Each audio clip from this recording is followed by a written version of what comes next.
Bakit nga ba si Beatrix ang pinakamalakas na markman sa meta ngayon? Sa Mobile Legends guide na to, pag-uusapan natin yung mga dapat at hindi mo dapat gawin kapag gumagamit ng Beatrix. Kasama na rin dito lahat ng tama at maling desisyon na ginawa ko. Okay, let's go! Mega kill! Monster kill! Machine gun. Target down.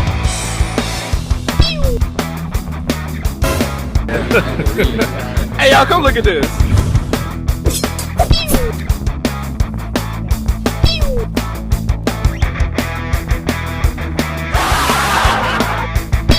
Why are you running?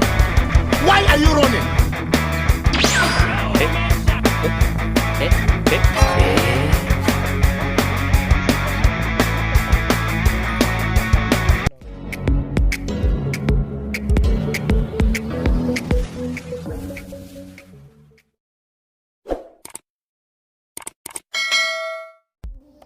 Sa laro na to, gold lane Beatrix pa rin yung gagawin natin, kaya ito yung emblem at item build na gamit ko.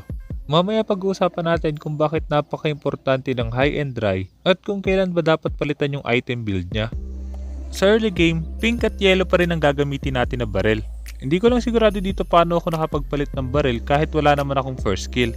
Sa level 1 kadalasan machine gun pa rin yung gamit ko para maharas natin yung kalaban. Pero dahil nga napalitan yung barrel natin, kaya ibig sabihin kailangan magpa level 2 muna tayo. At dahil maaga ako nakapag-clear at open yung lito sa side ko, kaya pwede ako makatulong doon.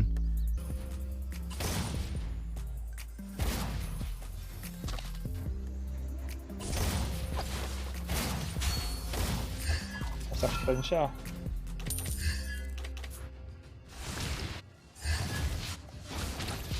Tara, kunin natin. Patay si Ben. Ay, ikaw ba yun? O nga pala yung tank. Masyadong naging aggressive yung Selena nang tinamaan ng pana yung tank natin, pati siya namatay rin. At dahil nga meron na tayong machine gun, ibig sabihin, pwede na nating maharas yung katapat natin. Unang kailangan ito dahil kapag hinaharas natin yung katapat natin, dapat hindi tayo tinitira ng minions. Maliban doon, dapat mapagana nyo rin yung high and dry. Makikita nyo sa clip na to, para mapagana natin yung high and dry, kailangan merong lumabas na mark sa kalaban. Kapag merong mark, ibig sabihin mas malaki yung magiging damage natin. Pero kailangan nga lang malapit yung mga kalaban. Kapag masyadong malayo, hindi gagana yung high and dry. Malaking advantage to kay Beatrix dahil nga meron tayong shotgun kaya mamaximize lalo natin yung early game niya. At dahil nga kaya natin mag-deal agad ng malaking damage sa early game kaya ito yung nangyari. Asan na si Lunox? Ayaw niya na lumapit. Nasaktan siya.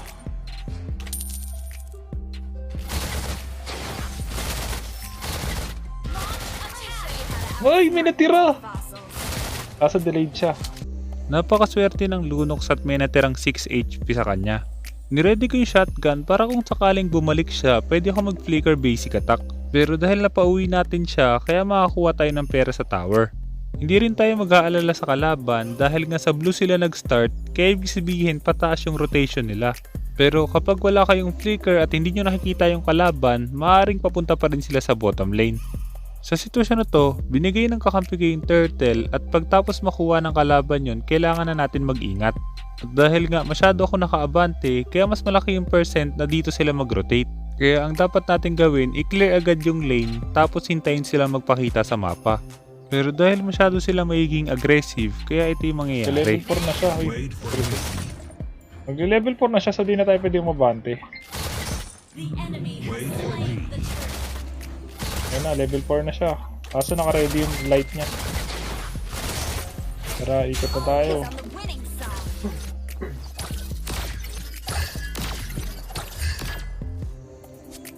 Wala, nandiyan pa sila.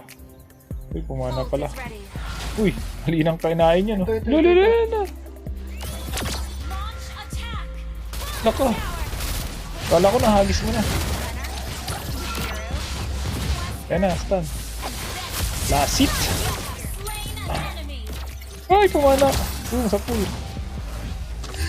Hagis. Wala na ka-skill. Patay na yan. Pumana ulit! Pang! Sinalo niya ulit! Patay na siya! Gigigil to, manggigigil. Sabi sa'yo, manggigigil yun eh. Patay ka na. Killing spree. Kunin na rin natin to. Kung napansin nyo doon, kahit sa early game pa lang, napakalaki na ng damage na kaya nating i-deal. At dahil nga naka high and dry tayo, kailangan lang natin ng maayos na positioning at ganito yung mangyayari. Yaman na natin guys. Uy! Joke lang. Tingnan natin kung mag-face check siya. I hope you don't get tired Baka of mag-face seeing check me. siya eh. Face check ka, Ult bilis. is not ready. Tabayan tayo. Bullet shower. Patay. Lo! Boom! Patay. Dapat di na ako nagpalit, patay na pala yun. Kala ko di mamamatay. Dahil napatay natin si Lunox, ibig sabihin pwede na tayong bumasag. Ang problema nga lang, kung mapapansin nyo sa minimap, pababa na rin sila, kaya hindi na natin itutuloy ito. Mas importante pa rin na buhay tayo kaysa mabasag natin yung tower kaso patay rin tayo. At dahil pa-up na yung turtle, para makatulong agad tayo doon, kailangan lang natin i-clear agad yung lane. Pumapana.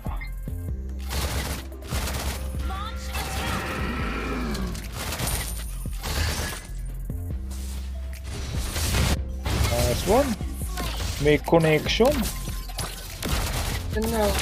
Wala yata ang purify ko eh. Nice one. Retrigads naman pala eh.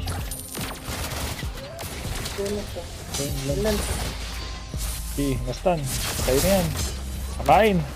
Patay na yan. Uy, nag-dark na. Boom! Uy, nag-flicker din si Bana, si Ben! Nagalit. Tuloy na. Kung napansin nyo sa teamfight na yun, hanggat maaari, kung sino lang yung abot natin, yun lang yung tatargetin natin. Dahil nga, marksman pa rin si Beatrix, kaya ibig sabihin hindi dapat tayo basta-basta nahuhuli ng kalaban. At dahil 5-minute mark na rin at basag na yung first tower sa bottom lane, kaya pwede tayo makipag-swap sa top lane para mabasag din natin yon. Pagdating naman sa item build, priority item pa rin natin yung BOD at Demon Hunter Sword. Yung defensive item natin, pwede nating palitan depende sa kalaban. Katulad sa laro na to, mas pipiliin ko yung Athena Shield. At pagdating sa dalawang huling item, pwede nating palitan yon depende sa sitwasyon. Pagdating naman sa baril ni Beatrix, kung sa early game, maganda yung shotgun at machine gun. Pagdating naman sa late game, mas maganda yung machine gun tsaka yung rocket launcher. Dahil nga more on teamfight na yung mangyayari, kaya mas maganda na yung ultimate na gagamitin natin kaya mag-deal ng damage sa mas maraming kalaban. Kabaliktad kami. Nakakulit ka, akala mo ah. Tapang ka. Akala mo hindi mahapdi yung damage ko ah. Don't worry.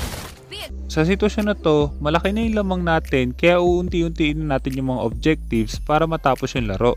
Pero dahil ide-defend pa rin ng kalaban yon, kaya makikita nyo kung gaano ka-importante pa rin ang positioning lalo na kay Beatrix. this girl right here. Sakta na siya. dresses to kill.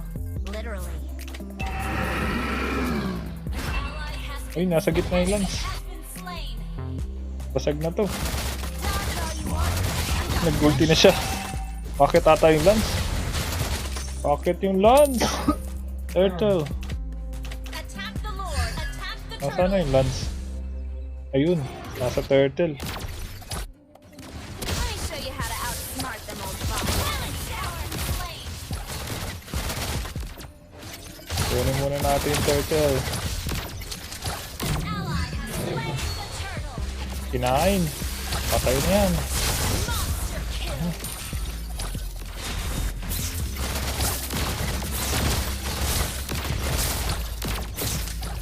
Basag tayo, basag.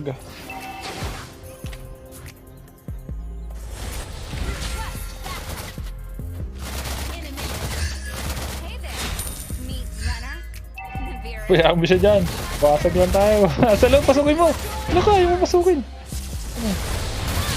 Ayan, hindi pinasok ni Ben. battle spell in cooldown.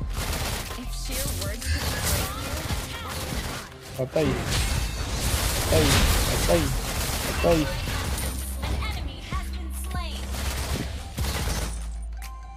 Okay na yun, napatay na sila. Clear lang. Uy, pumapana. Your team Magaling pa naman ako sumalo ng pana. Pero lang, uy, humihinto. bullet shower. Gusto talaga akong patay ng si Lina. Yun, nasa doon na siya. Safe na, safe. Hey there. Meet Renner, Nibiru, Wester, and Benny. Oy, ano yun? Ano yun? Nakita sa camera, Buds! Nakita sa camera yung ginawa mo. Sayang ano. Wala yung second skill. Nakita ka sa camera.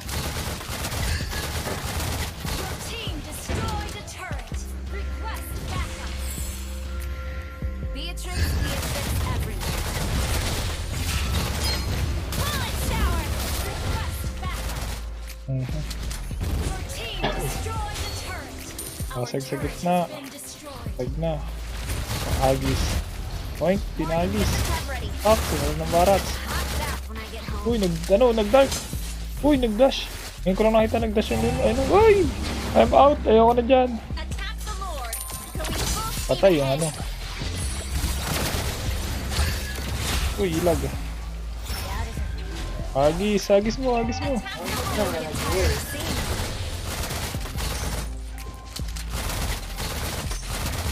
Attack the Lord. Walang mga buhay, maglo-lord. Tara.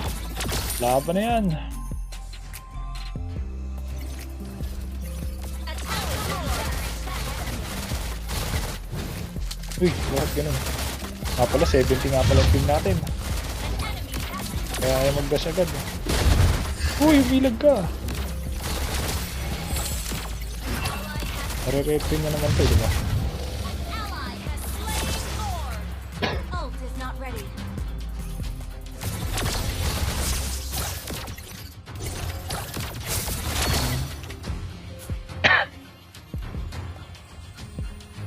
Hey there. Meet Uy, nakatapak ng trap. Back. Nakatapak ka ng trap. Back tayo.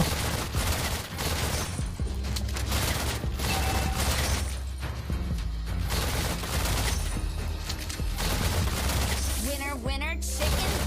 Well, you get the idea. Initiate retreat. Launch attack. Kasi Lina dyan, sa bush. Ayun na, ayun na, ayun na. Boom! Connection! Wala. Ooh! Patay! Bang bang. Boom! Pinatay ni Ben yung ano. Slain. Ito ako busy.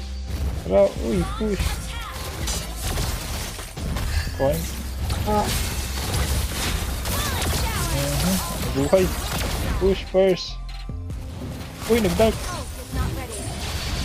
Patay ka na. hindi mo nakita yun. Tinakot ko. Hindi nakita sa camera. Uy. Nakita yung TikTok mo kaso, ano yung bilis ng pangyayari. Tapos na.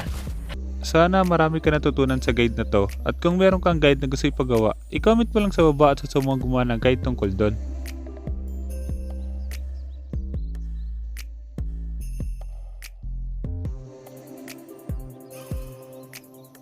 Kaya kung hindi ka pa nakasubscribe, hit mo na yung subscribe pati yung notification bell. Basta lagi mo lang tatandaan, kung gusto mo mag-improve, just master the basics. I'm out.